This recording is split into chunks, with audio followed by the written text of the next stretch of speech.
Hey everyone, and welcome back to another episode of Indie Game Movement, the podcast that talks about the marketing and business of indie games. I'm Andrew Pappas, and I'm going to be your host today, and we're going to be talking about how staying busy risks your studio's future. You know, indie studio founders often get pulled into the day-to-day activities, building the game, managing teams, and solving constant problems, leaving little time to think about the bigger picture. So today, we're going to explore why that happens, how it limits long-term growth, and what changes when founders make space to just think. From discussing how deliberate thinking time and keeping an open mind to using practical tools, we'll share how studio leaders can move from reacting to actively shaping their studio's future. So that's what we're going to be talking about right here today on Indie Game Movement.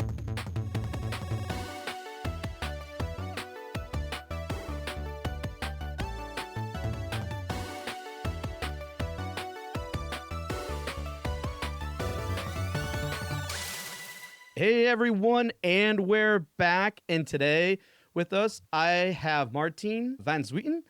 Martijn, how's it going, man? And thank you so much for being back on the show. Yeah, I'm really well. Thanks, Andrew. Thanks for having me back. Of course. And folks, Martijn here, he first appeared in episode 341, where we were talking about building better game companies. And you know what? I couldn't think of a better time to dive in a little bit more on that subject, branch off. We'll get into that in a moment. But first, Martijn, you're a business coach, a consultant, you're even a mentor for the business and management of the Dutch Games Association, doing a lot of really cool and interesting things in the space. But please, for those of you who aren't familiar with you, give us a little bit more details and insight to the type of work that you do and how you're helping game companies out. Yeah, of course. So first of all, I've been in the games industry for 15 years. So it's not like I'm coming from the outside and try to bring structure and like corporate mentality to the games industry. I've been here for a long time and been in a lot of different positions. And for the past 5 years, I've been combining that in order to really help studios increase focus, increase alignment, increase accountability, and really just across the board build a better studio. And I've been doing that for pretty much the entire range of like between one person companies, freelancers trying to make a better brand for themselves, build a business for themselves, all the way up to studios of like 200, 300 people and do leadership development for bigger AAA studios. So really the whole spectrum. I absolutely love that. And I think as we were even talking about this like pre-recording, like this is something we need more than ever, I think, in this time in the industry and whatnot. Not on all levels, right? I mean, we see changes and things that we don't like to see on the bigger picture level, but also on the smaller side, there's a lot of unknowns and things that it could benefit from this type of understanding, learning. And that's, you know, one of the things we're going to tackle here in a very snapshot or a kind of a micro case in a way. But otherwise, love hearing that and the work that you do. When you do have some time, though, not doing all these things and getting involved with all these projects in such ways to, you know, really build up companies better, what do you do to like unwind a little bit or unplug? Do you have any free time? I should ask. That's a very good question. I do have free time. I make sure I get plenty of free time. Really, the one thing that I spend most of my free time on right now is probably just sports. So I try to lift weights and meditate every day. I play games and I binge watch whatever is hot at the moment, like most people. Okay, so what show have you been watching lately? Industry. My girlfriend and I are watching Industry right now. Okay. I've been meaning to pick that up. That's on HBO, is it? Yes. Yeah. Okay. All right. Yeah. So excellent. Thank you for sharing that too. And yeah, we're talking too, like I'm in that mood too, getting into like more physical activity stuff. And it's becoming spring here, so excited about that and glad that that's where you focus your time on too. All right. Now, I appreciate you getting to know us. And yes, I know we've answered these in the past before in the other episode, but you know what? We're just going to have you go through the Q box round again, just so we can get to know you even more. And so, folks, for those of you who aren't familiar, the Q box is just a few random questions I prepared here today for Martijn. So, Martijn, are you ready for the Q box round? Absolutely. I Let me know it. I somehow knew you were going to say that word. So that's all right. That means we're in it. All right.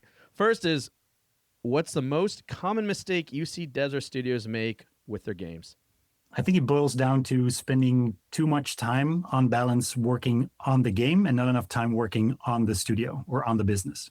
Ooh, okay. We might have to dive into that one a little bit later, but all right. Yeah. Next is, what's one habit you do to keep a clear and healthy mind? So I think I already gave that one away when you asked me the previous question, but I try to meditate every day for like 15 minutes. And you know what? I love that you called it out. I know I just shared with you pre-recording. That's something that I've been doing a lot more often too. But it's what I find amazing is you can do so much just with that 15 minutes. Like, it's like, because you think meditating, oh, it's going to suck up so much time. And it can even be done in like 7-minute sessions and still productive. So I love that you called that out too. And it's, anyways, love it. And last but not least is, what game are you playing now? I'm playing Pocopia. Okay, nice. That because that just came out, right? Yeah. I think like a couple of weeks ago. Yeah. Yeah. So, all right, love it. You're staying current. I try to. I don't always manage, but in this case, I am. Yeah. Awesome, Martijn. Thanks so much for sharing that. And now, folks, we're gonna get into this conversation. And what I led in with the intro, we're talking about how studios risk their future. And it's a big thing. And as I said and alluded a few times, like we see maybe forms of this and aspects happening in the industry now. And I couldn't think of more of a better time than now. But also, this is so helpful for us as we move forward in the future. And how are we potentially risking our future with how we're building our studios and stuff? So to kick things off, Martijn, from your experience, what typically happens to studios when founders never make time to think strategically? Yeah. So if you don't make time to think strategically, or even just, leaving out the word strategic, which has certain connotations for some people, you're much less in control. So if you just go through the motions, if you're reactive, then that takes away the intentionality. And that means that you are not in full control of the decisions you're making. And that makes it a lot harder to steer the studio in the direction where you want it to go. So if you just take whatever the market says and whatever the current marketing influencer says at face value, then you might start making games that you don't really want to make if you stopped and thought about it for a second. Like, are these the kinds of games you want to be making for the rest of your life? So taking that long view and thinking about, are the choices I'm making stacking up to that future that I want? To me, is one of the most important things you can do as a studio founder, especially because everything you decide ripples throughout the entire organization. That's such a good and powerful point. And I liked how you called out too. It's like, let's like strip away that idea of strategically, right? Because it has, like you said, it has those connotations. But the core of it is what you called out to, is being reactive. And you summed it up pretty well too, in terms of what being reactive can do, and ultimately leading us in this wrong direction. Yeah, exactly. And the other thing too is, like, I've at least seen it from my experience that lots of people in general, but especially like studios, developers, we love control. And one of the ways we maintain that control is we work so much on the game, right? Yeah. And absolutely. And in a time when we're trying to, let's say, get as much control as we can, what we end up doing is becoming more comfortable and focusing on the things that we know we have that control, and where there's the unknown, and hence that it's like this pattern or that we get into where then we start being more reactive and stuff. And these are all about like what you just called out to. Yeah, no, and that's exactly it. When we're faced with something that we don't really know what to do with, it's big and scary. And then we have a tendency to sort of curl up and focus on something right in front of us that we have more control over. And that's comforting. But until you take that step and tackle the big and scary thing and look it in the face, you're not going to have as much control over your life and your studio as you would probably want to. Yeah, absolutely. Oh, love it. This has got me thinking again about, because we kind of alluded to this a little bit, and earlier, even in the Q-Box round, you called out to the big problem that studios have, and what you say is a common mistake, and that's they spend too much time working, in the business and not enough time working on the business. Specifically, Yeah. like we were saying, like the game, right? Oh, that's comfortable. I got that control. Let's work on the game. But what I want to ask is, what is it really the difference? Because I'm sure that like phrasing and stuff, I mean, you made it more clear by saying like, yeah, working on the game too much, right? But this concept of working in instead of on and so forth, what is that difference? What's the difference between working in the studio and on it, and why does it matter? Yeah. Yeah, that's a very good question. Because this is one of the most heard pieces of advice throughout like business management, business coaching, and consulting. The difference is when you're working in the studio, in the company, you are working within the constraints that have formed over time, whether intentionally or unintentionally. So working on the studio means stepping back and examining the frameworks, the scaffolding that is controlling your day-to-day decisions, your day-to-day operations. So that means looking at, the strategy that we set. Is that the right one? Where do we want to go? How do we want to operate as a team? What values do we have? So you're really looking at the overall structure of the studio rather than when you're working in the studio, which is taking that for granted and just doing the work that's right in front of you. So working on the studio is much higher leverage. That allows you to influence how you make the games, what kind of decisions you make, how you make those decisions, how you work together. And those all shape, in turn, the game that you make and how you make that game. So you can kind of compare it to, you can pay your taxes, or you can try to influence the rules that define how much taxes you have to pay. Okay. So working in the studio is paying your taxes. You're nose to the grindstone. You're doing the work that you have to do, but it pays off if you spend some time stepping back and examining the framework and the box that you've put yourself into and figure out if that's still the box that you want to be working in. Yeah, because I mean, if we want to take this in maybe a little bit more of a abstract analogy here, it's like if you always have your head, down, right, to the nose grind and whatever, like you're keeping that super micro view of things, it's hard to tell what direction you're going into, like at all. I also relate this sometimes. I did a lot of like road biking, and it'd be interesting because sometimes there are moments I need to keep my head down. If I'm going up a big, huge hill, right? I'm like, I just need to focus on pedaling up that hill. But you still got to pick up your head and see where you're going, because you could be going completely off course and crash or something. Right. Yeah. I think that's a great analogy. Yeah. So I love how you compare those things. Are there any, like, it just off the top of your head, and if not, it's okay too. I'm sure we'll explore some later, but like examples of, in terms of, I think it's pretty clear in working, in something like a game is like just focusing on development, nothing else, just keep pushing to see it as a, hey, we're making progress, we're getting the game done, hitting milestones, whatever. What are some other examples of, like, you talked about thinking, other types of decisions that this inform? What might some of those decisions look like for some companies? Yeah. So I can give you the example. I'm actually working with a creative director at a AAA company right now. And one of the things we talked about is just how he should be spending his time, because especially as a creative director, you're inundated with questions. Everyone wants to know, does this fit the vision? How do we do this? Can we, can we use these type of doors in this type of environment?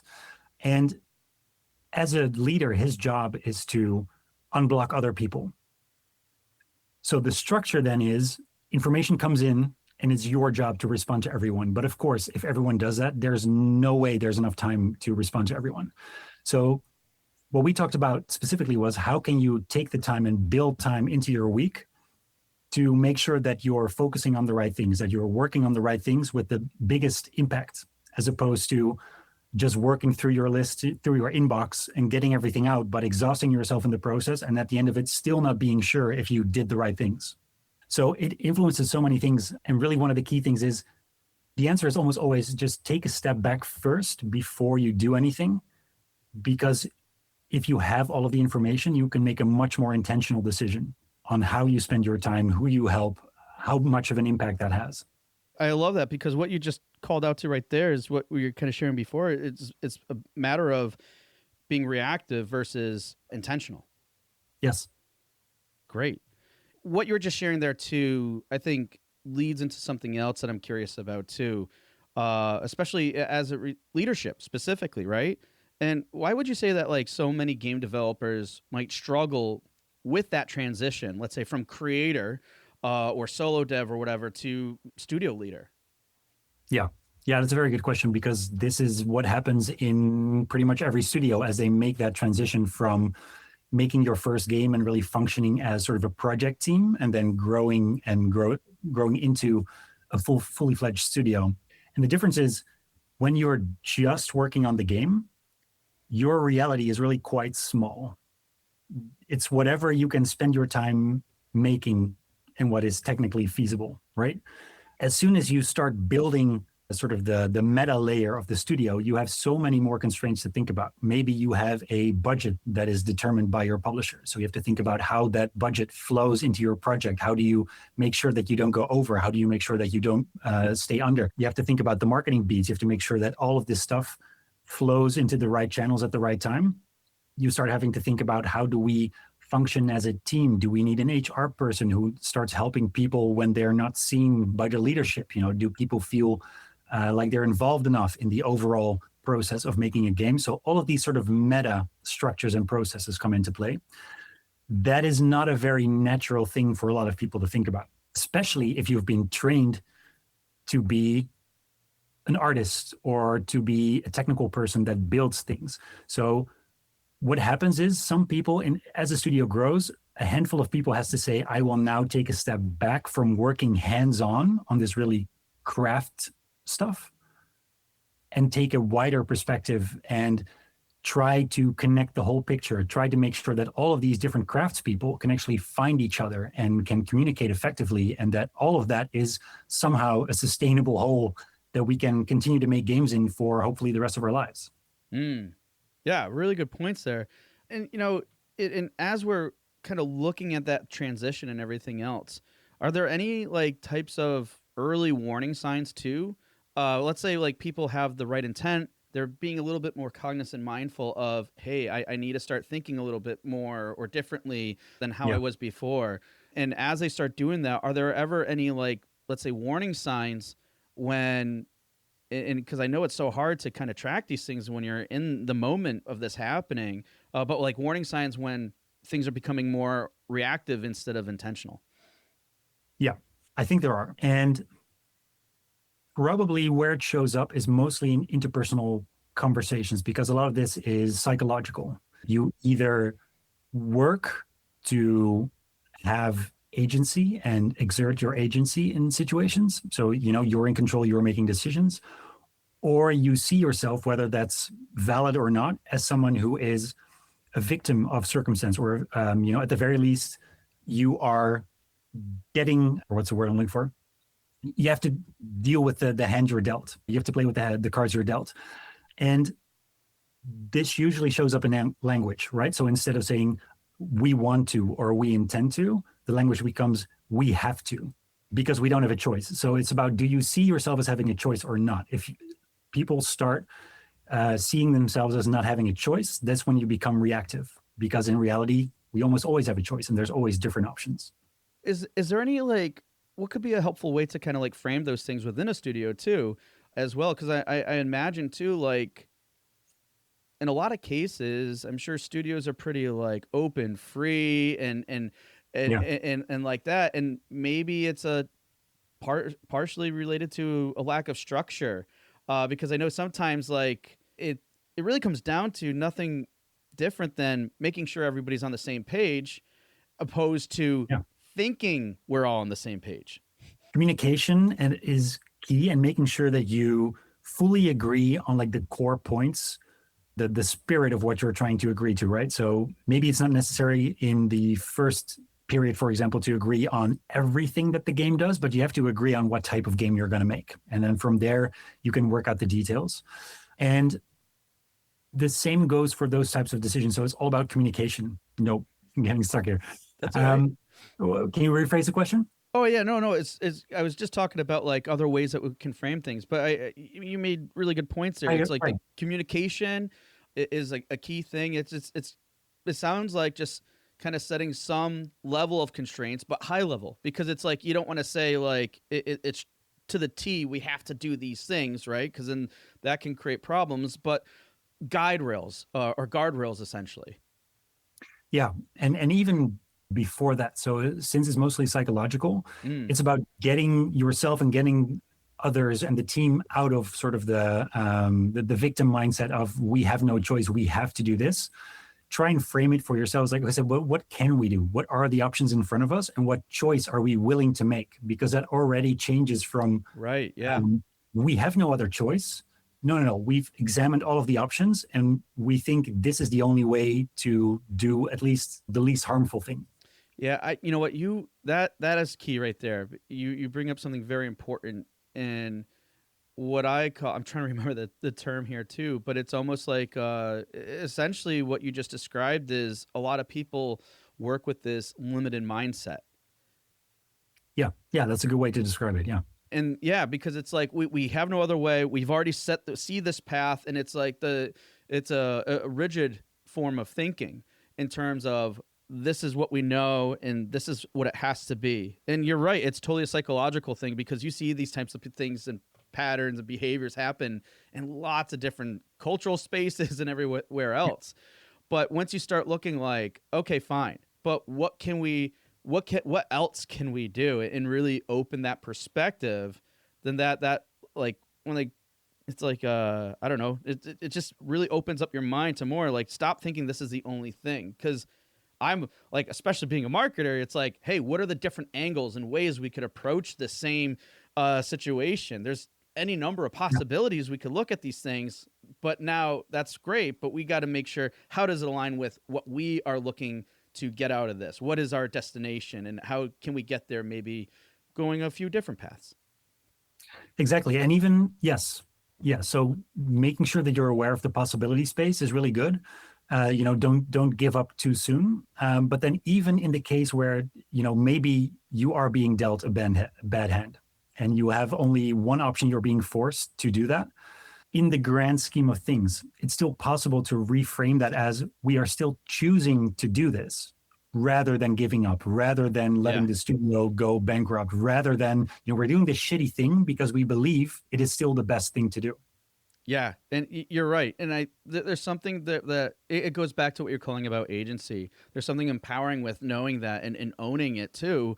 Whereas it's just not, oh, this is how it has to be. No, just like you can make it however you want it to be or need it to be, but like take ownership of that. Don't just say, oh, this is the hand I dealt, and therefore I'm just gonna go with the flow. It's like, and there's so much worse that can come out of that. Yes. Yeah. As I like let in and with the intro here and everything, and we're talking about like risk and also the importance and value of thinking time, right?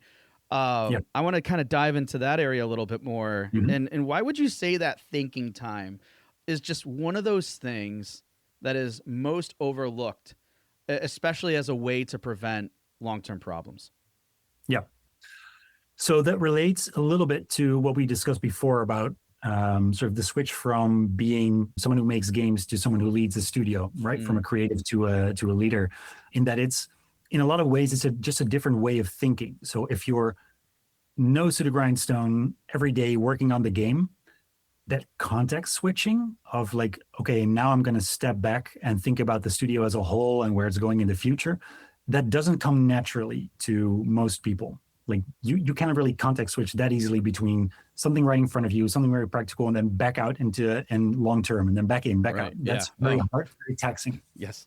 So building in time helps you protect your own mental resources, so you can be practical, focusing on the work in front of you where necessary, and probably that's going to be most of your time. But you're saving time. You're creating boundaries around the time where if I don't take time here to step back and think about the long term, how are we doing? How is everything that we're doing stacking up towards the future that we want our studio to have? It's probably not going to happen. So building in that time, it makes you have that time in the first place, and it saves you from having to context switch at the drop of a hat. Yeah, and I mean, and that can get into some kind of basic like day-to-day things, and trust me, I've been through this myself where it is hard. But when you say like, making that time, it could be like, all right, I'm blocking off like Friday morning for up until lunch, right?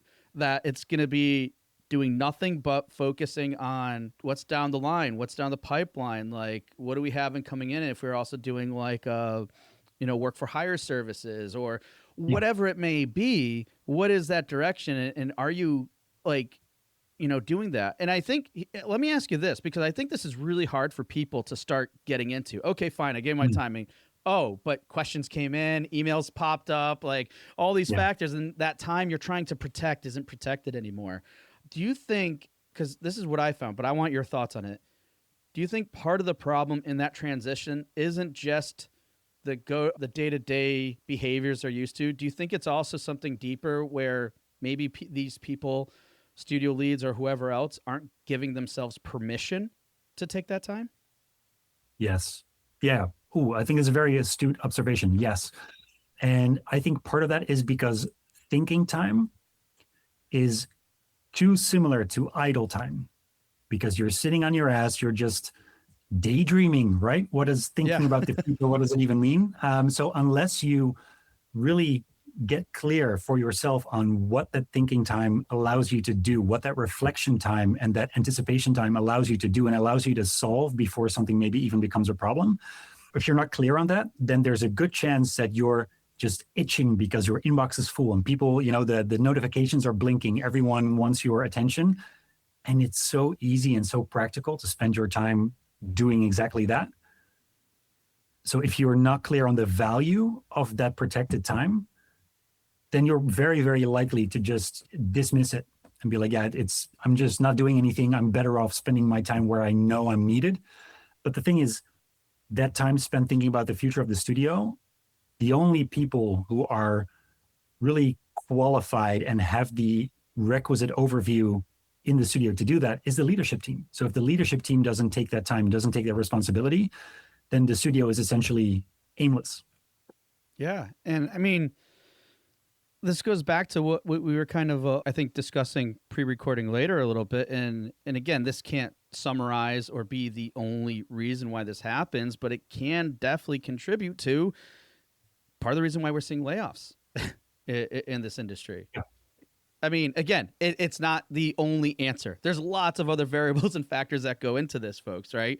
And I don't want to like pin it to just that thing, and just using that more so as an example of that, or even studios having to shut down in the future for whatever the reason may be.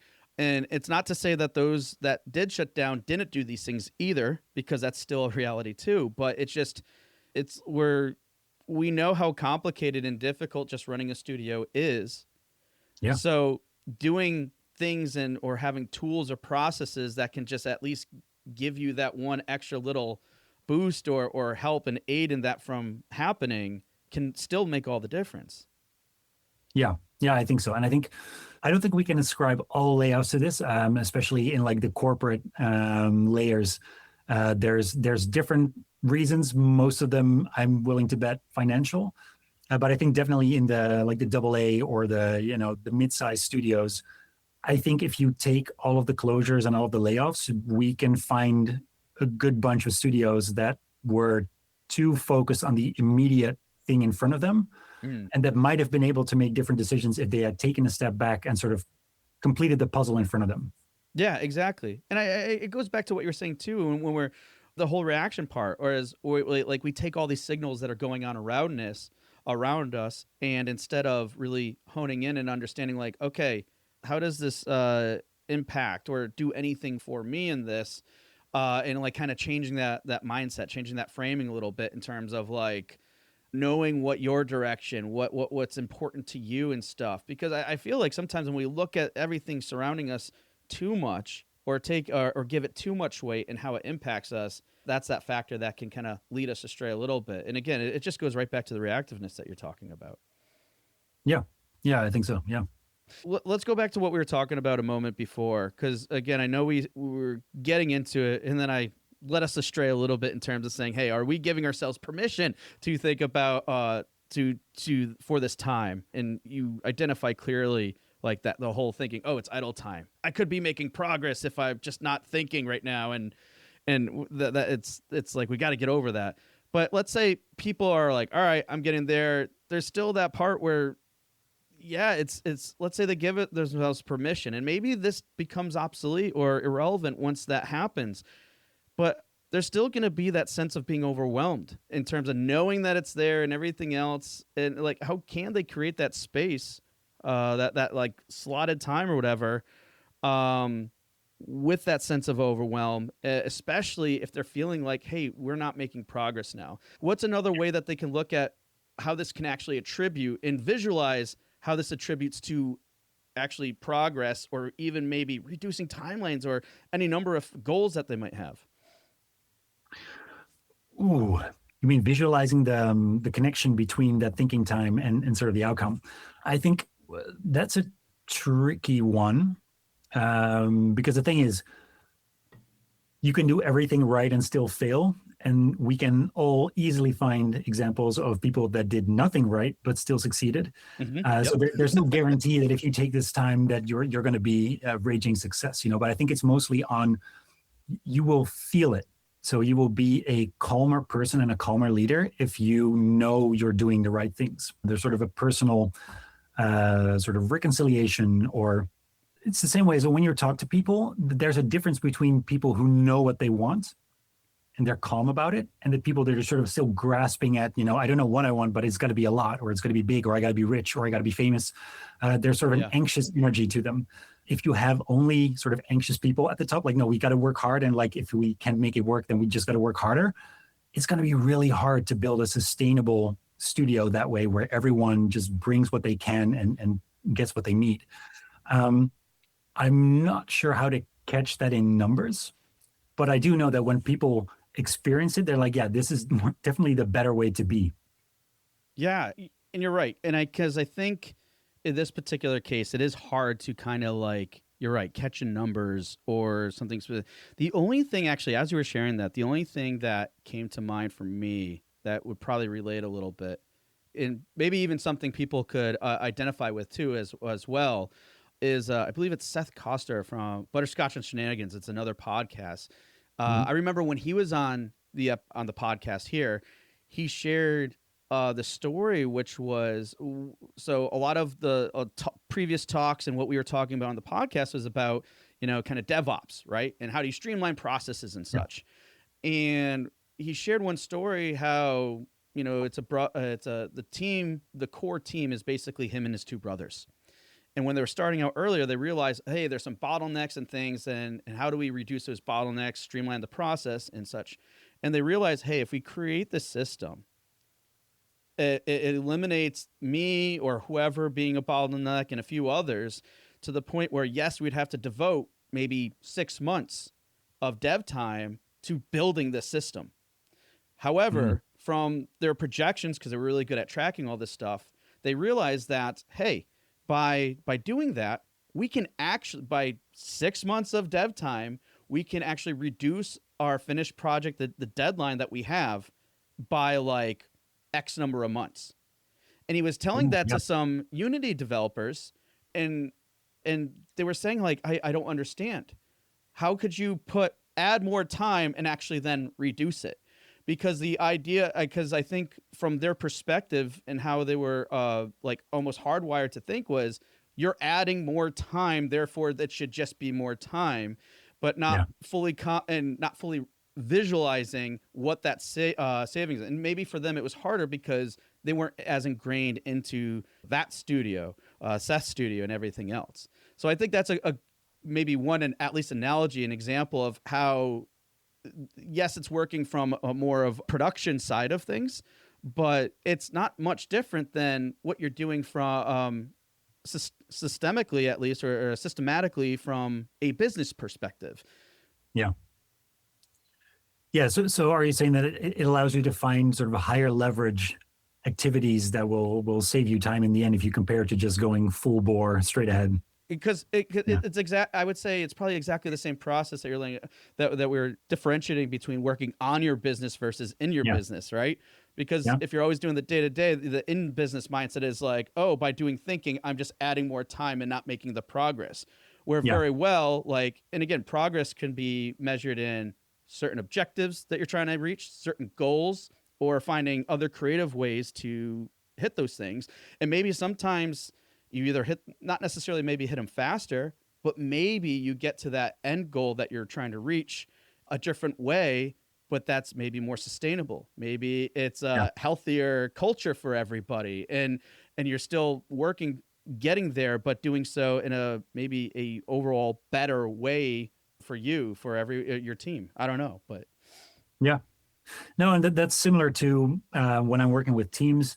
And I make sure that I build thinking time into the planning. So mm, a lot of times what happens is they will list all of the things they want to get done in the next quarter. But then when I grill them on it, it turns out that there is, in fact, yes, everything is important, but some things are more important than others. ah, And I make them X like half of the things they had on their list because there's not enough time in the world for a small team to do 20 big chunks of work in 3 months. There's just no way. And that means that they can put more effort, more focus into the things that were important and make more progress. I love that. So, have you ever worked with anybody that is like really firm, or just it's so hard for them to let go on some of those things? And kind of what does that like transition look like when they're finally like, I get it? Yeah. I've worked with people that have a harder time sort of getting into this. Usually it's a team effort. So the team as a whole realizes we can get more done on the things that we all agree are important than if we just all work through our to-do list separately and try to get as much work done as possible. We are better off making a lot of progress on a small number of important things than a little progress on a whole bucket of loosely held ideas. Yeah, I like that a lot. And I know it's funny because as we're talking about here, I'm thinking, well, it's just basic prioritization. But I think we all know internally, whether it's a team or just us on a personal level ourselves, it feels so much more complicated than that. And or because we develop these behaviors, we have these biases and where these emotions that are attached to these things too. So those all add so much weight in terms of like, oh no, this is important. It has to get done. It has to. And Yeah, again, that goes back to that framing that you say so much of us do. Like, we have to do this. absolutely. 100%. Yeah. So it sounds like then sometimes it's just a matter of giving ourselves this time to think, and also in part of that thinking, what can we let go of that's Yes. going to help us get to those things that really matter, that moves the needle, that will create that impact and everything else that why we're doing this in the first place. Yeah, that's a wonderful way of putting it. Yeah. But it takes a while to get there. Yes. It doesn't happen just from listening one episode of a podcast. But no, I think, but to that point though, it starts to, at least the key thing is like what? Like at least recognizing that. Yeah. And being open to what else can I do to improve this? Yes, it's not going to happen overnight. Nothing ever does. But yeah, to help us move there. So I love all this because I think what's really clear now from everything we just talked about, I mean, it really, I think, can give people a good sense of how this impacts, how a studio not necessarily guarantees that it can survive, but how it has a really strong fighting chance. Yeah. It's so interesting how, again, just taking that time, giving ourselves that permission and everything can make all of those do. And I think we covered quite a bit. Like, I don't know what else we could say here that, like, outside of any other examples or anything else that can just how these things can really increase the odds of survivability. I'm wondering if we should just kind of like distill them. Like if there's any like, suggestions, like core things from what we discussed today that you might want to call out that can kind of like summarize how this thinking time can reduce our risk. Yeah, absolutely. Yeah. So I think the core thing is make sure that besides the time you're spending working on your game, make sure that you spend some time working on the studio. And that means time to think about where the studio is going, but also as a leader, your role in it. Is the studio doing for you what you need it to? Is your role still what you want it to be? And that also means taking the time to reflect on how you're doing on a professional or on a professional and a personal level. We didn't touch on this yet, but one of the there's three easy ways people can sort of build it into their repertoire. You don't have to block oodles of time. One of the things I do is I actually do all three of these. So one is block some time at the end of every week just to review what's happened and what you want to do next week. Shouldn't have to take more than like 30 minutes to an hour. And that makes you much more intentional about what have you done. Is that what you want to be doing? Is that what you're going to repeat next week? So it makes you a little bit more intentional every time you do that. Then at the end of the quarter, besides like a company review of the quarter, I also do a personal one for myself. And I recommend that people do that as well. What did I get done this quarter? Am I developing myself still? Am I happy with my position at the company? Am I happy with the work I'm doing? And what do I want to do in the next quarter? And then the same for the year. What have I done this year? How have I developed? What are we doing as a studio? And how do I want to do this in the next year? So you get the same sort of rhythm that a studio usually does, weekly stand-ups, weekly planning, quarterly planning, yearly planning, but for yourself and on the level of intentional leadership. I like that a lot too, because it kind of goes back to, I think, what we briefly mentioned before, when if we're very outward looking, right? Like, let's say if we're comparing ourselves to others, that's not going to do anything because there's so many unknowns and everything else, right? But if you take that focus and put it to yourself, like, what do I like and what do I like that I'm doing? What do I don't like? Because, I mean, that you are the one who's going to make the change. No one else is, essentially. Exactly. So when you look at things that way, not only that, you're in full control in those moments. You're in full control after that. You have data points when you have those conversations to say what's working, what's not, and how do you improve from them, especially like when you're inward focusing and giving yourself permission to take that time to reflect and stuff. 100%. Yes. I absolutely love those points and everything else. And you're right. It is pretty simple, pretty easy. And life will go on if you're not around for that 30 minutes, for that hour and everything. And I will add one more thing to that too, is I know that most humans, it's really hard to get to a point where you have that internal accountability, meaning holding yourself accountable to make that time. So do you think for some people, especially maybe in a smaller studio or whatever, having some type of accountability partner or a form of external accountability could be beneficial if they're really trying to commit to this type of system and devoting some necessary or highly suggested thinking time? Yeah, absolutely. That's one of the things that we know from psychology. And I think it's I'm trying to think if we spoke about this last time, but Atomic Habits by James Clear. Yes. All right. One of my favorite books, and I know it's one of yours as well. Getting that accountability makes it so much more likely that you're going to follow through on something. So yes, it can absolutely help. And I'm going to then say again, especially in light of this conversation, this episode, definitely check out James Clear's book, Atomic Habits. It's probably one of the best, I would say one of the best habit topic books, self-help ones out there. Lots of great systems and stuff to accommodate any or vast types of people and how you do things. Like one that stands out to me was like, not directly related to some of this, but you could find ways to apply where he had a problem eating the popcorn. Like they had this in his house, they had this big jar of popcorn that the family was always going into. And I would just destroy that thing. And I'm like, I just can't keep doing this. It's not good for me. So he took the popcorn, he put it the furthest he could in the house, which happened to be in his garage, in the top shelf that he would require him to get a ladder. And his whole point was, I created so much friction there that I could not now get to that popcorn. But it can go both ways, right? But he was like creating these designs and systems to create the behaviors or habits that he needed to do.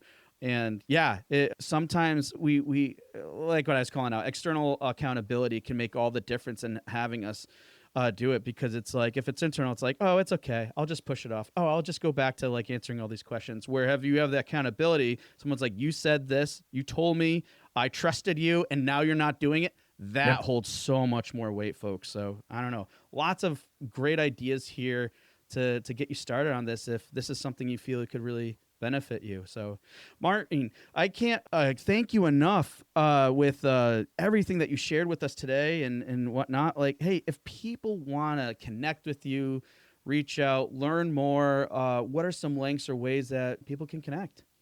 Yeah, that's a good question. So I'm on LinkedIn. People can add me on LinkedIn. My website, martijnvanzwieten.com. And there you can also find a whole host of resources. So I have a newsletter where I share a lot of my musings on like leadership and business management, as well as a free framework for managing indie studios called Fern. So you can all find that on my website. Awesome. So, folks, really great resources there. Please check them out. It will guide you through, lots of different things outside of what we focus on today. Martin, I can't thank you enough. Thank you so much. It's been My great. pleasure. Absolutely. Hey, everyone. Thank you for listening to another episode of Indie Game Movement.